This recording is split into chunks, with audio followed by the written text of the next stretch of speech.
Welcome to another episode of Villa Gaia Sessions. I am here right now speaking with Elliott Bayev. Elliott, welcome to Villa Gaia. Well, we've been spending now about 1.5 weeks together.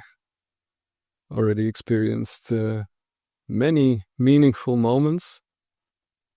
And yet that first networking conversation of like, hey, what's up actually with what you do?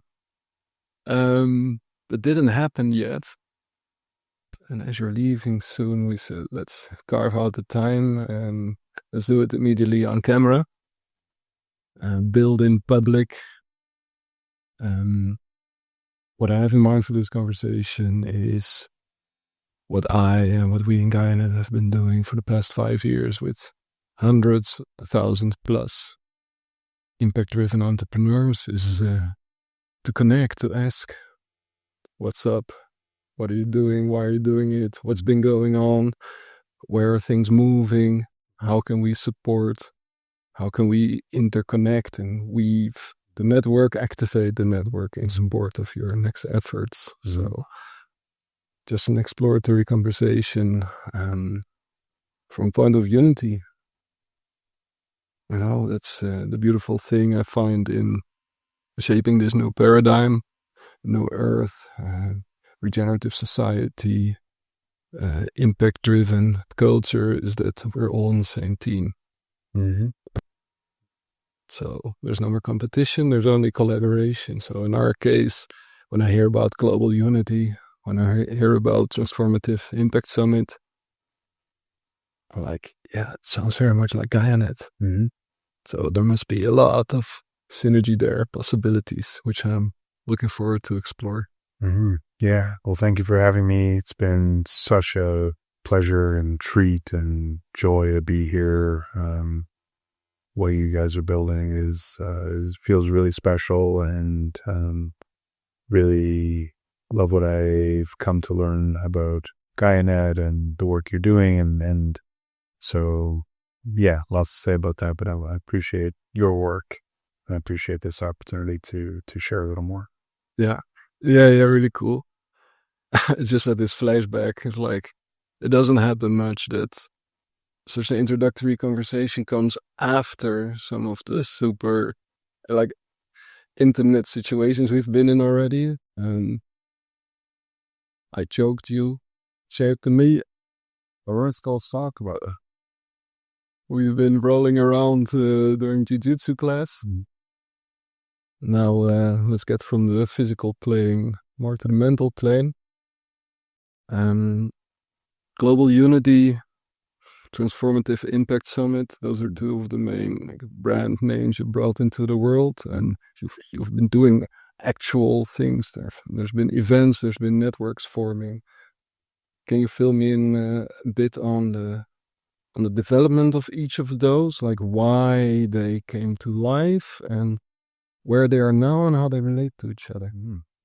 Excuse me. Yeah, I'd love to. So, I wear a few different hats. The two you mentioned, Global Unity, Transformative Impact Summit, and now we're just with John Andrea and the Fvtura team, and hopefully with Gaianet, we're putting together, and with Gaia Commons mentioned, an impact infrastructure investor alliance.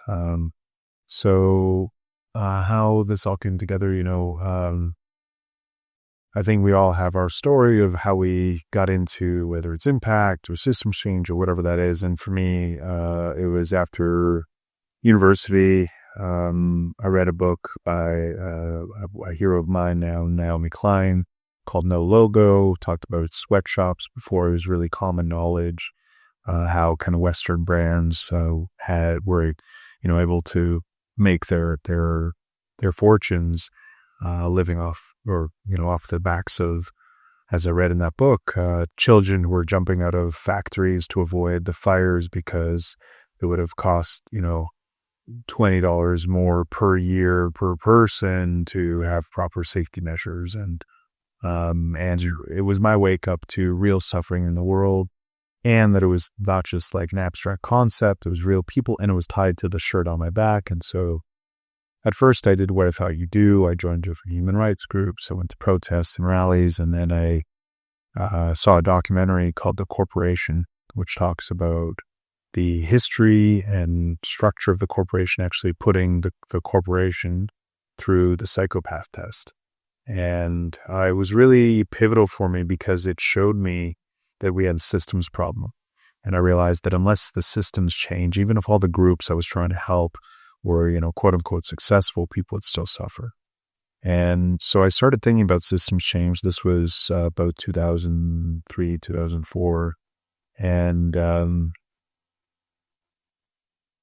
as these ideas came together, I was talking with this philosopher I respect a lot, Indy Johar, a few months ago, maybe a year ago now, and sharing some of the strategies that I used to think about systems change. And as you mentioned, I professionally, I've been in Jiu-Jitsu for a long time. It was when I first started having these ideas around systems change. I realized, I was in the corporate world doing corporate sales for large companies, and it just felt impossible to keep helping, marketers sell more makeup or cars or whatever it was when there was real suffering, and when I thought that there were things I could do about it. And so I quit my job, cashed in my life savings, and I started actually a women-only Jiu-Jitsu academy at the time. But I've spent the last 20 years professionally kind of running martial arts schools. And funny enough, and we talked about it a bit, but there are lessons, life lessons. You can learn about life anywhere, but I feel like Jiu-Jitsu offers some really unique perspectives. And it helped me approach systems change from a different lens than I've seen others do so. And so eventually the thinking around systems change originally started as a book called Vision of a Better Way, a blueprint for uniting humanity. And then it was, we'll say, 80% done in 2015. And then the business hit a bunch of icebergs. I had to drop everything for a few years to save it, move it to a new location, whatnot. And so that kind of has morphed into Global Unity, which I'm happy to explain, but that now has a very robust community. It has strategies and plans for how we create impact at scale. And then because we've got this incredible community, we meet people like yourself who are doing incredible work in the world. The first thing you want to do is this. You want others to hear about it. And so we didn't really have a platform for that because Global Unity is somewhat in stealth mode right now. So we launched Transformative Impact Summit. And the thesis behind it is that impact is too siloed. People either focus on clean oceans or financial inclusion or regenerative agriculture. And even when there's a mass gathering that's supposed to bring everyone together, it's a climate leak. It's still very narrow in its focus, or it's a WEF, World Economic Forum, or a COP. Gathering of tribes. Well, though that I would say is exceptional, because the World Economic Forum events, you basically have to be an investor just to show up. And so I would put Gathering of Tribes more in the same bucket I put Transformative Impact Summit, that really is breaking down these silos and is really bringing people on the ground who are doing the real change together. Frequency, I would consider that. Villa Gaia is doing that in some beautiful ways. So there are those changing things, but at the time I wasn't aware of any of the ones we mentioned. And so the point of Transformative Impact Summit was threefold. It was first to showcase the work of those doing good, but most important, to break down the silos between them, and then finally to provide funders and policymakers with a curated showcase of world-class projects. And so we just ran our fourth event in September at Climate Week in New York. We ran Transformative Impact Summit Africa and Zanzibar in June, and we're planning for Transformative Impact Summit 2025 in New York during Climate Week in September. And then finally, Global Unity has its own set of strategies that I'll share in a moment, but what's emerged recently, as I met John Andrea, and he's been putting together a systemic investing alliance, and has really opened my mind about certain perspectives around change, and I can't say enough good things about him and his thinking and the work he's done. But there, in working with some of the groups that we've been fortunate to connect with, it became clear that there's certain impact infrastructure that the world needs, that funding mechanisms, whether it be on the philanthropy side or the investor side, don't really kind of fit. And it kind of needs a new form of collaboration in order to get off the ground. And so there's, the short list is 4 specific sets of impact infrastructure, but there's a larger list of about a dozen types of. So, for example, if you don't know Fulbright, there's lots I can say about them. They're well-known impact, not even impact, high-level education program that's been around for like 60 or 70 years, do international development training. 50% of their annual students come from the U.S. and 50% are international. And there are some like 200,000 Fulbright scholars around the world. 60% of Vietnam government officials are Fulbright fellows, as just an example of one country, just to give you a sense of their breadth.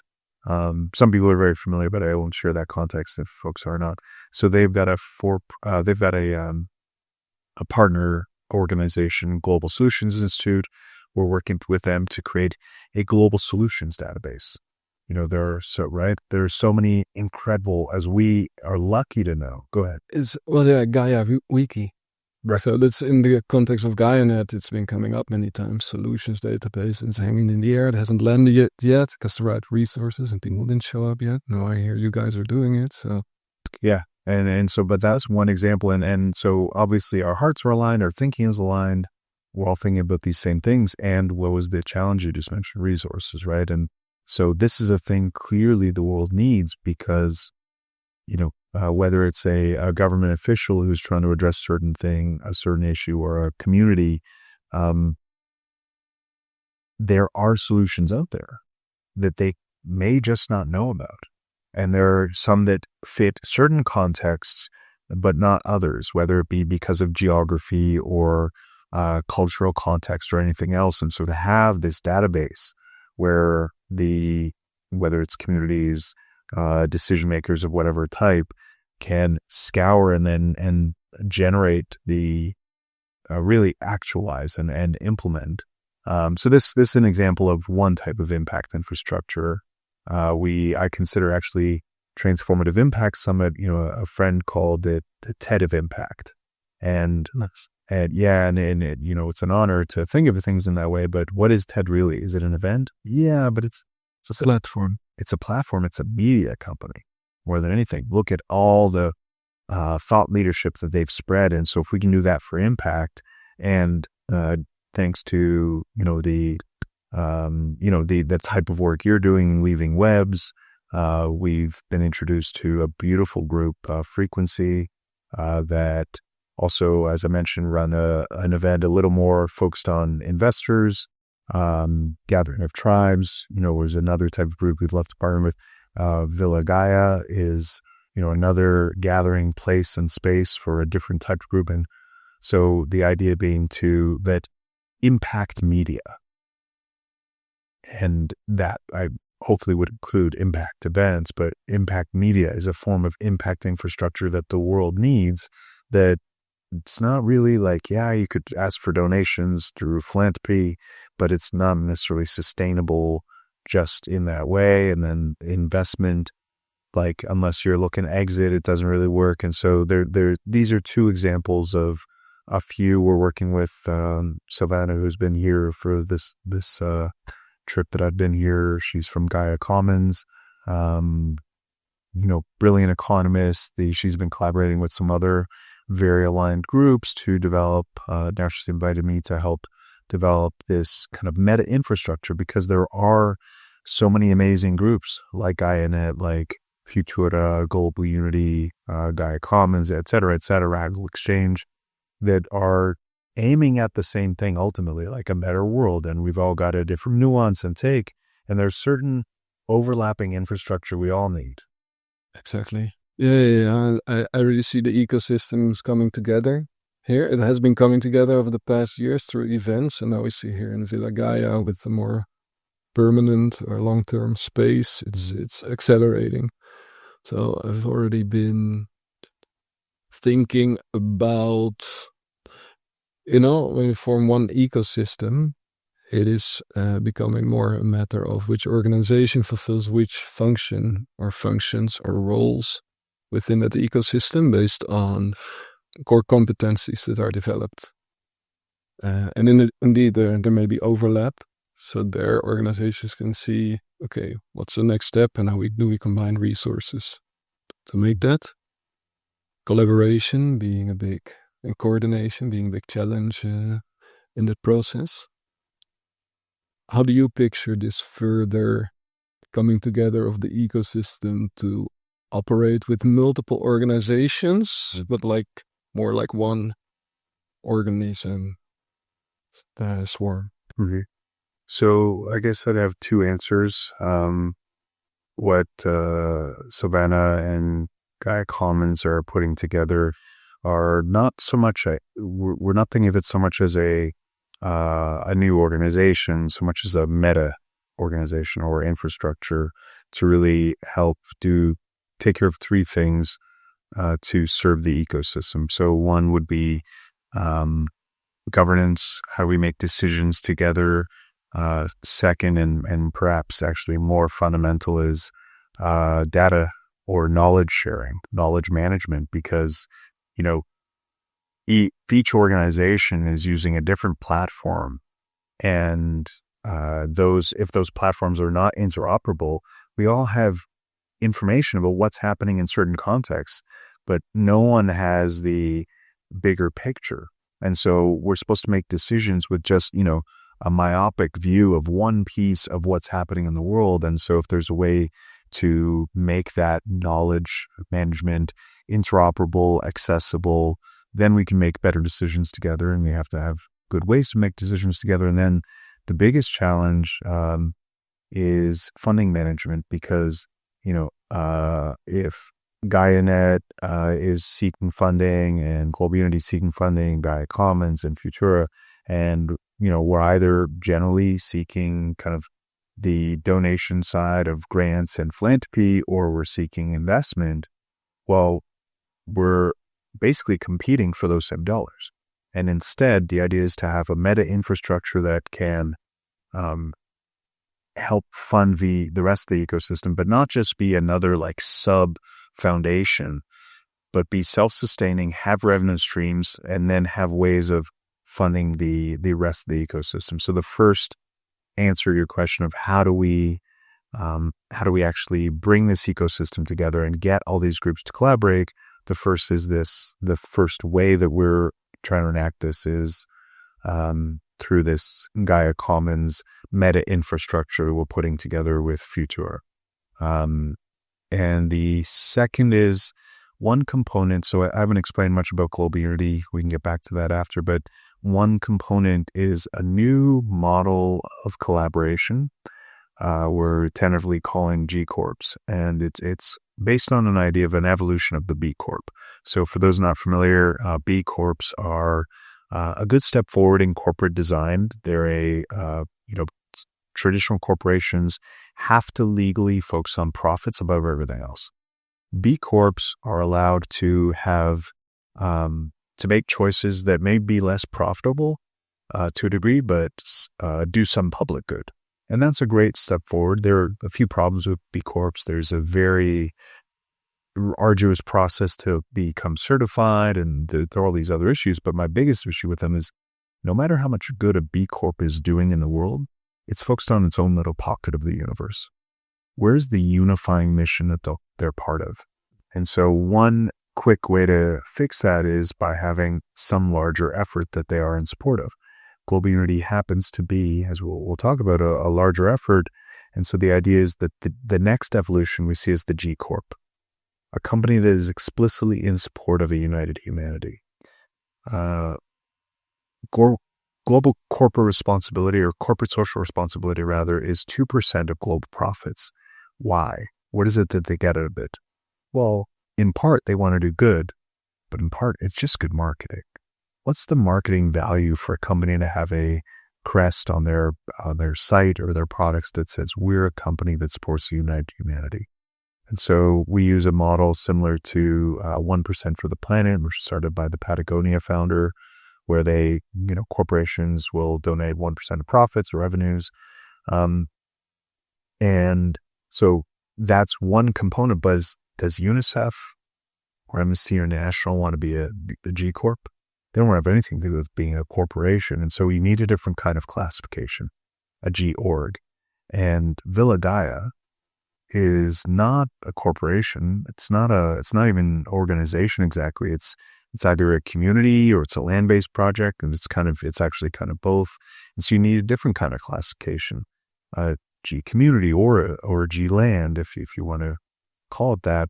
And then maybe the most, I don't want to say the most important, but a vital part of that ecosystem. There are how many family offices, how many impact investment funds, how many philanthropists are out there that aren't corporations, aren't organizations exactly, aren't communities or land-based projects. So we need a different kind of classification, the G Fund.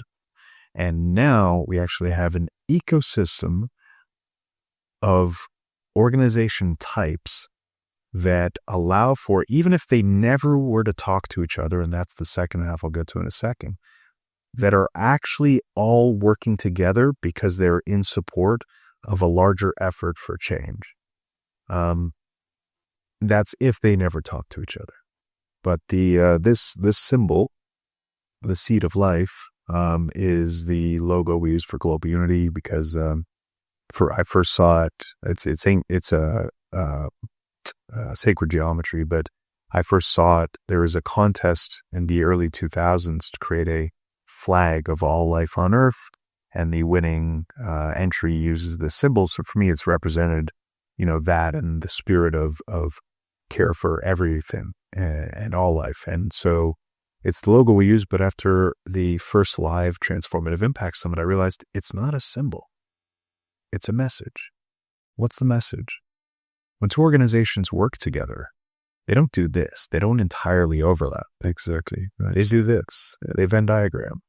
And if one organization can Venn diagram with another, then it can do with many.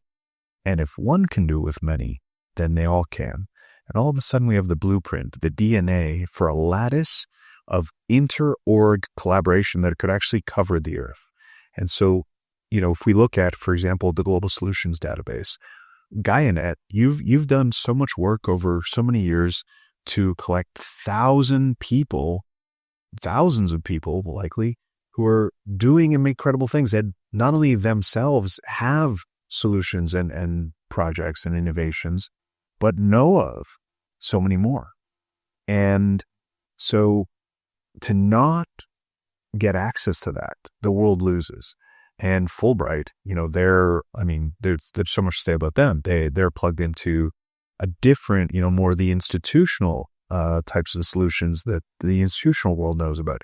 Global Unity also has over 800 of these kinds of folks who themselves, and then Transformative Impact Summit now maybe, not quite, but will soon double that as well.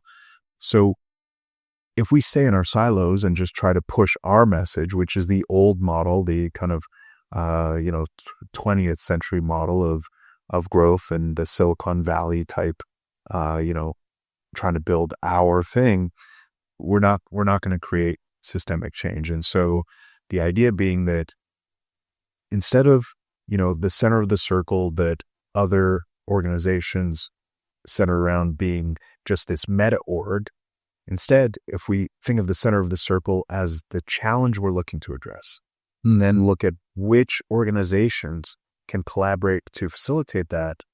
And if those organizations that, again, if they never did talk to each other, at least they're still in support by giving 1% profits or 1% of assets under management to some collective effort. Yeah, it's a different layer of involvement. This is, I would say there can also be commitments in terms of transparency. Yeah. That again help organizations open up more to each other. The challenge is a really interesting one. With Gaianet, out of all the thousands of networking conversations, conferences, events, communities, etc. we visited, we distilled a list of, there's now 8-9 core ecosystem needs. So these are, humanity needs many solutions, and these are more like meta solutions that will immediately set free many projects, organizations. So yeah, that's already one piece I see clicking. Second thing is when organizations come together, there's also the human element. I've been finding roundtables very useful, well facilitated with a clear format. I just saw on the Transformative Impact Summit website also the component of circles. I think you were already referring to that earlier as another element that you see play a role. Mm-hmm. You actually bring to mind yet another way we address this ecosystem. It's very much brought about by John Andre and this space and the work that's being done here. So you've done this deep work with 1,000 brilliant people for years to just understand what are the different frameworks that we have to have around where does change need to happen. And say there are, whether it's 5 or 10 or 100 incredible groups that have also done such deep work. How do we make sense of that? How does, what's the best case scenario in the old model? That let's form a research company, we'll get $2 million in funding, so you and I can spend the next 3 years studying all these, and then we'll have, that's too much complexity for any individuals to hold, to even just understand the different ways. You might have a framework of 8 different factors we have to consider. Another org has 30 and another org has 3. And how do you, the complexity, and this is where John Andrea's thinking and work is really, for me, transformational and offers something new. It's that AI actually allows us to make sense of incredible complexity. And so he's been developing this hive mind that, the theory of change behind global unity is, I think, with humility, and I'd say humility necessarily had to be built into the design, but I think it offers something useful and novel that I haven't heard that much elsewhere, with a lot of overlap that I have heard with some useful additional pieces. But there are, I don't know whether it's 10 or 20 or 1,000 global unities. How do you, which one's the best? It's the wrong thinking. It's not the best. How do we make sure we're covering everything useful from all of them? Yeah. We're all out to accomplish the same or very similar purpose. So we come together around that purpose. We gather our resources, knowledge around that purpose, and we coordinate the next steps. And I think one thing that separates is kind of, for lack of a better term, the culture of organizations that we resonate with and that we feel aligned with, is that the old model of there are 3 or 5 or 10 orgs that have something really powerful. Well, they're going to try to, there's only so much attention out there. There's only so many dollars. So they're going to compete to be the one to conquer them all, or the one to get the most attention. It's if it's not global unity, I don't care. I want people fed. And I know you feel the same. And that's consistently something I'm hearing from many. And so if we come with that spirit, we are all aiming at the same thing. Who do you want to starve? What a foolish question, right? No one. There are those of us who feel that way, that want everyone to be okay. Not just on the food level, but really on all levels. And, and some listening to this who maybe come from more traditional perspectives might at first blush, that might sound very Pollyanna, very pie in the sky. And I would only offer that perhaps not. Perhaps new things are possible. I've already seen plenty to know that it is very well possible. Oh, I felt it. I believe it. But for me, I think one thing that's really important is to not just speak to each other, but to speak to those who think that'll never happen. Yeah. And to design our systems and our tools and communications so that they resonate and specifically reach them at the level they're operating from, or the way that they're thinking it. Yeah, and to prepare them to choose to participate. I think that's so many are already doing this, and then there's this layer of people who shares the same values, shares the same beliefs, yet they're still a bit stuck in the old ways for various reasons, and for them to just know that many real humans, real organizations are really doing it, and that there's a clear invitation for them to contribute. I think that can open up doorways for many more brilliant minds and hearts to enter the ecosystem and through the right channels be rooted to the place that fits their passion, their purpose, their talents. Because there's work to be done on all frontiers. So, like one of those core ecosystem challenges that we identified is the need for a conscious media collective. And I think what the conscious media collective can do, well, one is a lot of content out there, events, invitations for people to learn more about what's possible. And secondly, share the wider vision of, hey, we humanity, we have a choice. The main global leaders are steering all in a similar direction. There's also another direction we can all choose to walk in. This is what we're seeing. This is how it works. Do you want that? And if yes, raise your hand. Let us know you exist. Leave your email address. And if that's you, well, maybe you want to participate too. Mm-hmm. And if so, what are you great at? What are your passions? What do you love? Okay, go talk to this person or check this out. That's one of the dynamics I'm seeing to grow the ecosystem. That's one of those core ecosystem needs. Mm-hmm. So there's a few things in what you're saying. You're talking about how do we kind of help people kind of enter into this space and start participating. Then there's one way I'm thinking of it is that you think in really one thing, I think, whether you want to call it the regenerative space, the impact space, the systems change space, I think it's really important. Like one of the lessons I've taken from Jiu-Jitsu is Jiu-Jitsu literally translated means gentle art. And the idea is it's not just flowery language. It informs the philosophy behind it, as we've talked about a bit. But part of it is like, whereas some martial arts, more traditional martial arts, they have their syllabus, they have their curriculum. These are the 500 moves or whatever it is. And then anything else is outside of that, and it's a different system. You know, Bruce Lee's philosophy, his art that he created, Jeet Kune Do, the whole idea was to take what works. And so Jiu-Jitsu takes from wrestling what works. It takes from judo what works. And I think in the impact space, sometimes we look at business and we think, oh, that, is not the vibe, so we don't take lessons. But I think one really powerful framework from business is kind of funnels and segments. There are some people who are already doing this work.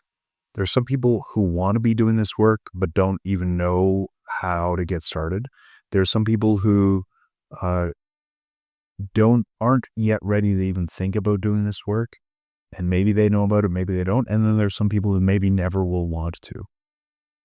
If you think of that in a business context, in a funnel context, well, you'd have a different message for each, and you'd have different onboarding funnels for each. And so for me, rather than the idea of like, how do we change people's minds?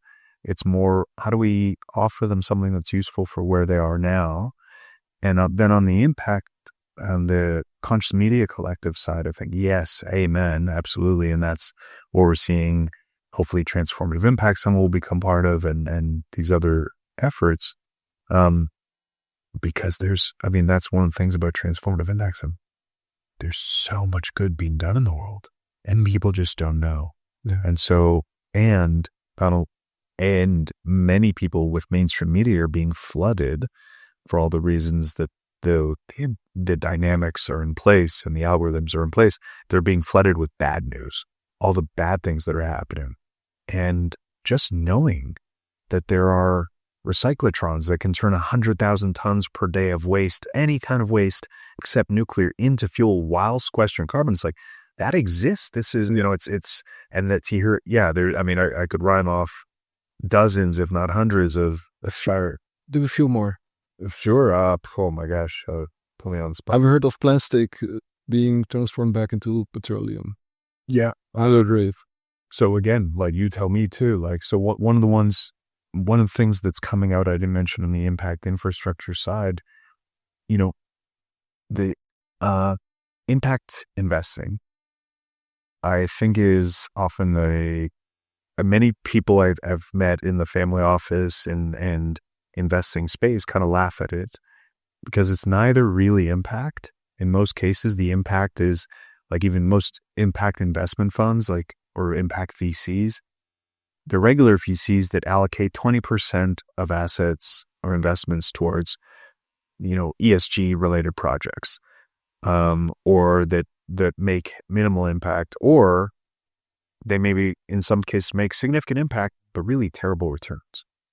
It's like 1 in 100 opportunities has the opportunity to create truly transformative global change and serious, from an investor's perspective, everyone in a perfect world would get unicorn-sized returns. It's very rare to find both, but they're out there. And so we've now, in the same weaving role, we've started playing this kind of matchmaking between those opportunities. And now, like at the last Transformative Impact Summit, we ran a family office, philanthropist, and impact investor only day and now we're running a community monthly calls and an ongoing community in that space. And so we're doing a matchmaking between these impact orgs. So one, I can rhyme off a few that are super exciting for me. There are these biofarms. Algae can sequester carbon and regrows it doubles in size every 24 hours. So there are these algae biofarms where you can skim off half the algae. It'll regrow the next day. You could wring it out and crude oil will come out. Crude oil from the air. That can then be sent to a refinery and turn into many things, but sustainable aviation fuel. The company that we're supporting has a $16 billion offtake agreement for that. So I don't want to get into too much granular detail on that, but that's a 9-figure investment, $100 million plus, that produces 9 figures per year in revenue, 70% margin. That's a unicorn return on, like, massive change. There are these pyrolysis plants, basically like the recyclotron, waste to fuel at scale while sequestering carbon. There's Phenom Biotech that is doing incredible work has proven incredible results in animal husbandry, agriculture, waste management, water remediation, zero chemicals, zero hormones, zero GMO. They use electromagnetism to create their products, which at first sounds a little woo, but they've had university-backed studies since the beginning. They just got published in the Science Journal. To give you some context, and we all know roughly how poisonous the big ag and chemical industries are for the world. New York City is mandated to use Clorox to clean their dump trucks. The equivalent from Phenom Biotech that is just as effective. The CEO who spoke at our last 2 events in New York, he was drinking it on stage. To have products that actually are just as effective as the big pharma or big chemical companies but are that healthy for farmers, for animals? They can extend the shelf life of food once it's on the shelves. So many, like I can go on. I'm very happy to go on. We're actually putting together a short list of these that are big investment opportunities. There's, one of the things we've done in the same idea of circles. One thing Global Unity has done is create impact masterminds around different sectors of impact. We've run ones on regenerative agriculture. We've run them mostly on, and when I share the kind of theory of change behind Global Unity, you'll hear more of why this is important to us. But we've run one many times. We're also on. Kevin Owocki was one of the founders of Gitcoin. He has a podcast called The Green Pill, where we actually did a mastermind as part of his podcast. That was on impact measurement, reward, and incentive. But the one I think is maybe most important is creating a decentralized supply chain. We saw COVID showed us the danger in, or the vulnerability of global supply chains. And so if we could decentralize that, we could make communities anti-fragile and resilient against that. And the problem is, how do you do that? You can grow food locally. You could maybe do some woodworking locally, but real manufacturing effectively seems impossible. But there's an incredible org who spoke at our New York event, Creative 3D Technologies. The founder, Ethan Barrand, has spent 10 years on building the software behind that led to hundreds of 3D printing companies, and has been under NDA for the last 10 years, and now is finally able to talk about what he's built. They have effectively a 3D printer that can print 3D printers. They can print semiconductors. It really decentralizes manufacturing. And these are $25,000 units. We could put these in communities, and then, the whole thing is not the whole thing, but it's like a Star Trek replicator. Yeah. And to know that these things even exist. I love how everyone goes meta. Yeah. It's, that's it. And I don't, a lot of folks will talk about, the powers that be don't want us to hear about these things. Those dynamics are not untrue, but for me, it's I try to apply compassion to everything. We look at the oil executive. We're oh, he's a bad person. She's a bad person. It's if I was born into their family with their community, their values, had their education, their circles, then got into their career and developed the dopamine addiction to success as it was seen in their, I would be doing the exact same thing. And this is where not to get too philosophical, but I think the idea of a superorganism is really important, where we look at the president of a country or the president of a company and we think, oh, bad person. It's they're the decision-making function of an organism, that every organism has one responsibility above anything else: survive. Yep. And in a competitive environment, the only way to survive is to try to accumulate more power. And every organism filters upward those who are most willing to be the voice of that organism and basically give more of themselves away to serve the organism. That was actually the big wake up for me when I saw the corporation. There was, they used the example of the Ford Pinto. Ford Motor Company had a car called the Pinto, and they discovered that if it was hit from behind in the wrong angle, 1 in 100,000 would explode. And so, of course, what do? You should do a recall. Well, what's the cost of recall? What's the cost of how 1 in 100,000? Okay, they found they found documents where they did calculations of the cost of recall versus the cost of losing wrongful death suits. And they allowed people to die because it was more affordable. The business logic is very clear. Yeah, you have it. And in fact, legally, the corporation has to make that choice because they have to focus on profits. This is what I need. This is what my wake up to systems change was, because what would we say? In theory, oh, we want you to be a good person. Great. As you just pointed out, it's in the company's best interests to fire you and hire someone who will make that choice. And then, well, we'd want them to be a good person. Sure. But if there isn't abundance for everyone, or like a universal basic income or something like that, and they have to put food on the table, it's very easy for me to say, oh, you should make that choice. This is why, instead of blaming people, let's look at incentive systems and incentive structures. And that's where I think we can design some better. Global Unity is an example of that. There are many others. And what I'm, in love with Fvtura and the Hive mind is that it's collating all of these theories of change. Good stuff. Plenty to explore.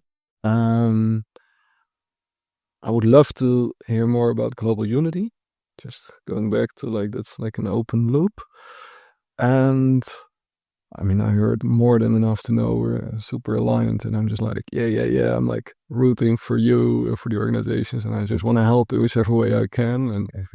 And so does Gaianet.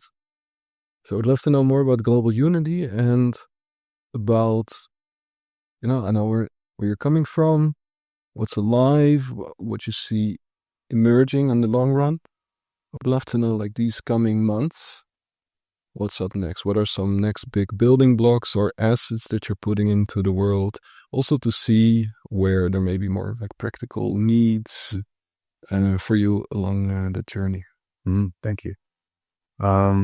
So I'll share about Global Unity broadly, and maybe before I share about what's most alive, I'll talk a little bit more about the strategy, and specifically the strategies we're not using, and why. So the big picture for Global Unity is, imagine humanity, we're really working as one cohesive organism.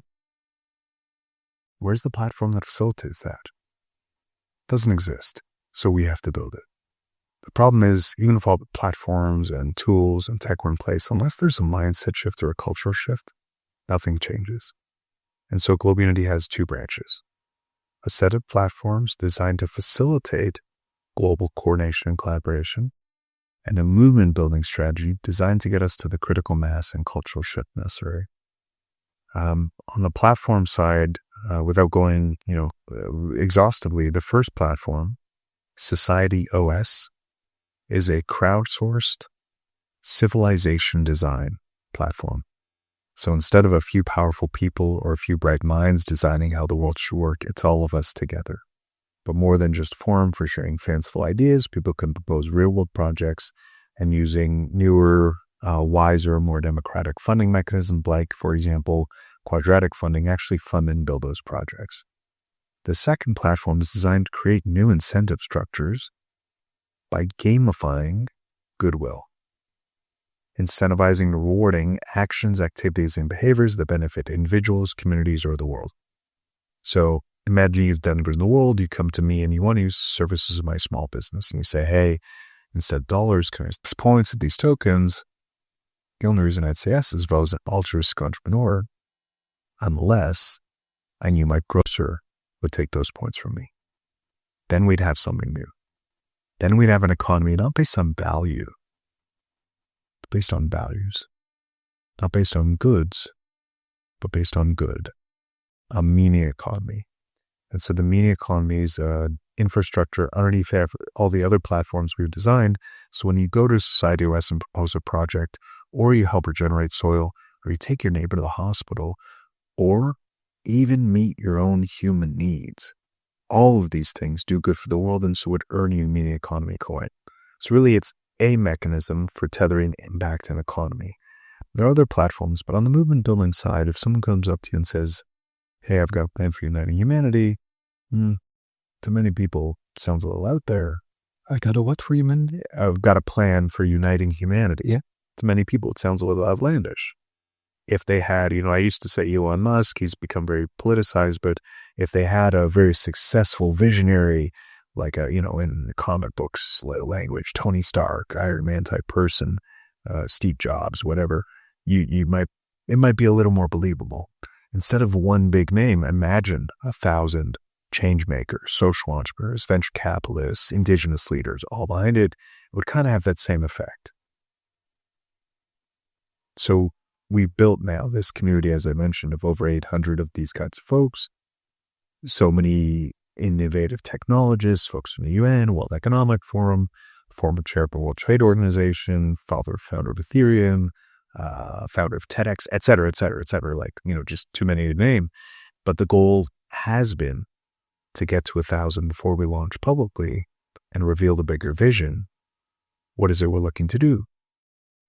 Crowdsource a new country defined not by geography, but by purpose, care of the earth, and everyone, everywhere. How do you join a virtual country? A framework everyone understands is membership. The problem with membership is if you charge even $10 per month, for so many in the world, that's exclusionary. So the current plan is $1 per month, which for anyone who's well off is insignificant, and it's insignificant to the movement until it's a real movement. When there are 100,000 or a million people on board, that's not insignificant funding. How's that spent? You mentioned transparency, so it's designed from the get-go. 1/3 goes to operations, 1/3 goes to funding impact through Society US, and 1/3 is kept in reserve, so that unlike most cryptocurrencies, it's backed by real-world dollars, making it more stable and liquid. And as that pool grows over time, that becomes an investment arm that can invest in regenerative projects, impact orgs, or simply buy net. So there's more on the platform side. There's more on the movement building side. But this first 1,000 we're putting together, this at least gives you and gives everyone watching a sense of the spirit and the flavor of the vision that we're speaking to, even though there's more. But this first 1,000 we're putting together, we call our Wisdom Council. I would love for you to be part of it. There's no obligation. We don't have an online forum or a WhatsApp group. All we do is hold quarterly calls. And even before we had live events, when we know the power of, being in person together, even before that, the gratitude people were expressing for the caliber of folks they were meeting was really palpable. And now it's just, accelerated. And what I've just shared is how we want, how we introduce it to new Wisdom Council members. And so everyone who's watching this, has heard that. And so you're asking about like, okay, where are the next steps? And there's, we'll often get asked, okay, this sounds awesome. Where are the platforms? What have you designed? And, a few years ago, I mentioned citizen number 2, we'll call it. A dear friend from Toronto is the founder of Ethereum, Vitalik father, Dimitri. And he said, to really get this off the ground, you need crypto native people on board. We could have done the Silicon Valley thing of doing a raise, hiring developers and creating an MVP. But by simply growing the Wisdom Council, we now have dozens of crypto native people on board. One of them just volunteered to create the first version of Mini Economy coin, or the Mini Economy ecosystem. And so instead of, everyone in the kind of Silicon Valley mindset of build at, uses agile design, create the MVP, the minimum viable product, get feedback, make changes, iterate, go fast and break things, a kind of Facebook model. Imagine we had spent millions of dollars to develop any of the tools that I'm describing. And then we come across Jiu-Jitsu and Fvtura and the Hive mind. What a waste it would have been. There are solutions out there. And so we use anti-agile design. We're looking to build as late as possible because what's more valuable? To have perfectly designed systems that could actually unite and coordinate all of humanity with 3 people using them, or to have 1 million people, no platforms, but a willingness to design them together. And so this is why we're focused more on community building and movement building, and haven't talked about one branch, but memetics and the spread of ideas, because the solutions are out there. We've talked about that. And so rather than have the hubris, and the reason that Society US must be the first platform is so that the rest of the designs we have are just one proposal. I don't know if you're familiar with Game B. With the concept. Yeah, so it's roughly, for those not familiar, the story behind it is more important than the idea itself. This group of intellectuals went to the Santa Fe Institute in maybe 2010 and tried to come up with what will the next evolution of society come up with. They came up with this concept called KB. Won't get into it now, but Brett Weinstein, who's one of the more famous of the group, after they finished, he said they didn't know if there were hundreds of these conversations going on. So they did some research, they found one, and they concluded they must be the cutting edge. My question for them is, where were they supposed to look? Where is that place everyone knows? If you have an innovation for society, here's the global public town hall. And so the reason Society OS must be the first platform, maybe we've totally got it wrong with everything else we've designed. Maybe there's some genius like John Andrea out there who solved for all this. Well, we need a space. He's sharing his praise. We need a space through which we can tap into the intelligence of the world. And so and that humility to assume that we have not got it right. Still, in my frustration with the Game B folks, they've been around for 15 years now. I don't know that they've actually made any concrete proposals because what they do well, they have the humility to not try to be too prescriptive, but I don't think they balance it well with actually proposing something tangible in it. So I think it's finding that balance with here's a proposal, like in another time, I'll share the rest of the designs and all that. But to also embed what they do well of having the humility to assume you might be wrong and to allow others the space and create a space for others to really design this. So we're focused mostly on this movement building and there's more I could share, but to not go on too long, what we're focused on right now is the next Transformative Impact Summit. We're looking for sponsors for that, and we're growing the Global Unity community really selectively. So it's not a mailing list of 800 people. That is 800 one-to-one conversations. Everyone has heard what we've just discussed, and it's not by application. It's basically, it's not even curation exactly. It's invite only at the moment, because what we're trying to do is, if the first time you hear about it, the 20 people you respect most in the world have vouched for it, that's going to have a very significant impact on your believability that something as outlandish and Pollyanna sounding as united humanity, as global unity, has a chance of actually maybe existing. So I don't know if that answered the question, but that's kind of where we're at. In the meantime, and now in the short term, we're building this family office, philanthropist, and impact investor community, continuing to foster that, providing them with linking them to opportunities for investments and organizations that can create change at scale. And we're working on with Gaia Commons, this meta infrastructure that's a little more under wraps at the moment, but we are going to be bringing it to some foundations. We're working with Fvtura and Hive on really the kind of last piece is this impact infrastructure investment alliance, so that we can get these public goods that the world needs, that funding mechanisms don't really fit just yet, off the ground, and in collaboration with with the right organizations for each challenge circle, so to speak. Yeah, that sounds really good. Really, really good. A lot of elements that we've heard come up in the Gaianet journey too, as that wants to emerge.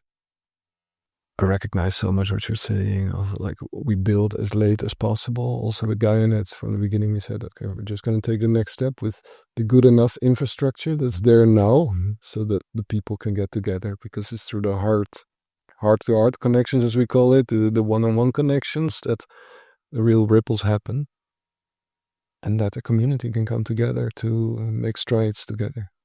Why I really admire the work you've done, because I know how much work it is. And that's why, we don't facilitate calls outside of our quarterly calls. We don't, we try to do as little as possible, because that's sustainable.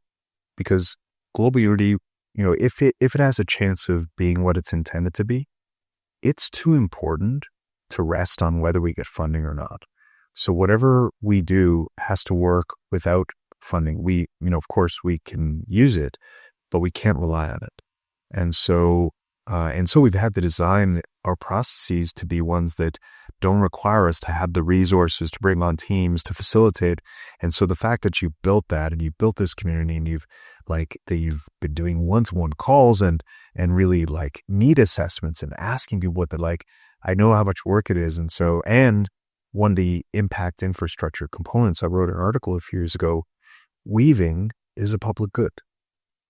Someone who's got a network of regenerative farms, you need someone like the Phenom Biotech people who've got a soil innovation. You just introduced them. You did good for the world. And so we need, part of the impact infrastructure is this weaving mechanism and to have weavers funded.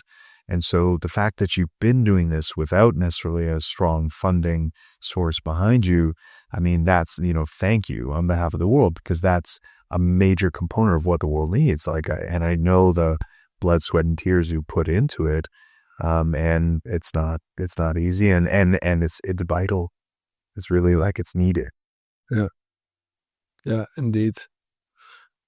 Yeah, this is a nice summary. It also helps to see where Gainet's role in the ecosystem in that sense and how all this comes together. I would love to, in the coming period, stay closely connected on what these next steps are going to look like and what places we should send people to. It sounds like there's always this dichotomy, right? It's on the one hand, unity. That's what we want. That's what works. That's what's most efficient, etc. And then there's the thing of we are building the platform where we are all coming together. If there's so many platforms of that, which shows more siloed approach. So how do we know which one is the one that all the others will say, okay, screw this, we're going there? Because what are some key elements that are needed to be that platform? Yeah, I mean, we've been having this debate internally. Should we just dissolve all our boundaries and be one net.org, or should we keep our membranes? And there's a radical exchange, Glenn Weil in particular, and I think Pooja, forgetting the last name. They, with Audrey Tang, who's a hero of mine as well, they talk about plurality. And, people would ask, is Global Unity trying to be the umbrella brand above? No. Either it's a support system for all other impact efforts, or it's another node in the network. And I think, and this is where I think Fvtura's work and the Hive mind is really transformative, in that it allows for us to make sense of the collective without people having to dissolve their boundaries. There's radical exchange, such thoughtful people. It's mind-boggling, but it has a very academic feel in their community. Some people are not going to feel at home there, but some people only feel at home there. And so a big thinker, Daniel Schmachtenberger, said a few years ago, I was explaining some of those, we talked about the need for multiple front ends, interoperable back ends. And we need, the academic spaces, and we need parents for United Humanity, and martial artists for United Humanity, and sports fans for, we have, again, meet people where they are, but have in the guts, have a way to work together. So yeah, that makes sense. Yeah, really good. A few final thoughts that are coming up. It's good to know with Gaianet, we're working on reshaping the member dashboard, so the interface for members and for the world with the databases in a more organized and personalized way. We'll also integrate a way there to share needs. So when there are specific requests or looking for specific solutions, it's a way to post it, distribute it into the network. So that's coming up as a tool can make use of. Another thing I'll just drop, besides the work Gaianet has been doing in the world, network building, database building, weaving, connecting people, there's been the inner work too. As an organization, we've chosen from the beginning to also work on the inner organization and embodiment of the New Earth values of sovereignty, autonomy, in shaping a self-organizing organizational operating system. So in Gaianet, nobody is in charge. It's not a pyramid, it's a circle with very clear structure, clear roles, meeting formats, mechanisms to have clarity on who does what and get our needs fulfilled with each other. So in terms of collaboration, optimization, and helping groups of people, maybe your team, I don't know how the flow is, how clear it is, how well oiled the machine is, and also inter-organizational, when organizations come together around a certain topic, how do we optimally facilitate those processes?